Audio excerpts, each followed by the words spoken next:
हिंगोरजा लॻ ॻोठ ॾाढ़ू ख़ान जोगी वासी मुख़्तियार जोगी जो भाइटो अमार हैदर जोगी सुबुदेरो मलदेसी वेंदे गुम थी वियो। संदसि वारिस सख़्त परेशान आहिनि। इन हवाले सां वधीक तफ़सील ॾेई रहियो आहे हिंगोरजा खां CN न्यूज़ जो रिपोर्टर इंसाफ़ अली मंगणे जो। जी इंसाफ़, छा तफ़सील आहिनि? हाँ जी बिल्कुल, मैं तव्हांखे ॿुधाईंदो हलां त हिंगोरजा लॻे ॻोठ ॾाढ़ू ख़ान जोगी जो रवासी मुख़्तियार जोगी जो भाइटो उमर हैदर जोगी कल्ह सूबे ते मदरसे वेंदे गुम थी वियो आहे, जेको मदरसे बि नाहे वियो ऐं माइटनि खे बि नाहे मिलियो।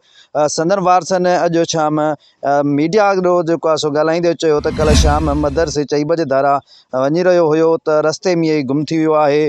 का ख़बर ना आहे। मिटनि माइटनि ओड़े पाड़े ऐं काफ़ी शहर सूबेदारो हिंगोरजा राणीपुर कंडियारो समेत ॿियनि शहरनि में पुछा गुछा कई आहे, पर किथे बि असांखे ॾस पतो नथो मिले। असां ग़रीब आहियूं, असांजी कंहिंसां बि दुश्मनी न आहे।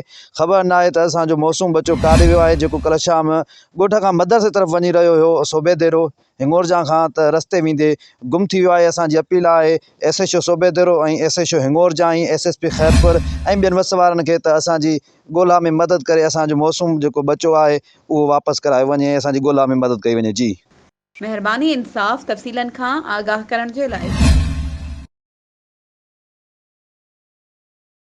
वधीक ख़बरुनि ऐं अपडेट्स जे लाइ असांजे चैनल खे सब्सक्राइब कयो ऐं हा, बेल आइकन खे प्रेस करणु न विसारिजो त जीअं असांजी हर नई अचण वारी वीडियो तव्हां ताईं पहुची